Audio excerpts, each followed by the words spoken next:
Cet homme passe ses journées à dégainer son épée sans arrêt. Même quand il dort, il continue. Tout le monde pense qu'il a perdu la tête, mais lui seul sait qu'il s'entraîne à une technique de combat redoutable. En fait, Jacques a découvert que chaque fois qu'il dégaine son épée, son niveau d'escrime s'améliore. Alors il a commencé à dégainer jour et nuit. Cette scène ridicule fait que ses camarades se moquent de lui. Même sa collègue la plus sympa, en le voyant faire, le prend pour un taré. Mais Jacques s'en fiche complètement, parce que s'il arrive à dégainer 100 000 fois, il maîtrisera une technique imbattable. Après 15 jours à dégainer sans relâche, il en est déjà à plus de 90 000 fois. Ce jour-là, les 4 grandes familles organisent un tournoi. Pendant que les autres disciples accueillent respectueusement les chefs de famille, Jacques continue à dégainer son épée. Le bruit agaçant attire vite l'attention d'un disciple d'une des familles.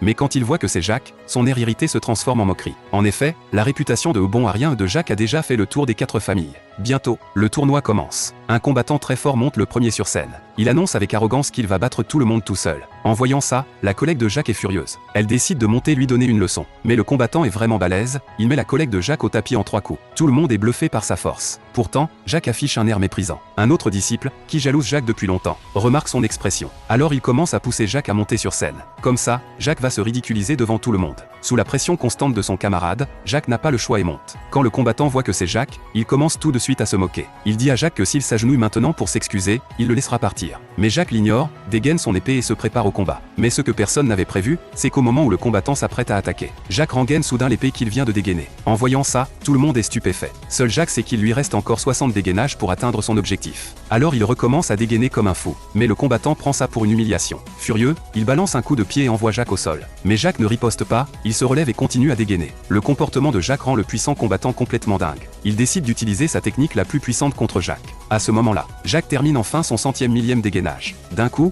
une lumière dorée apparaît et entoure Jacques. Tout le monde est scotché par ce qui vient de se passer. Et maintenant, ce combattant va devoir affronter Jacques qui est devenu le dieu de l'épée invincible.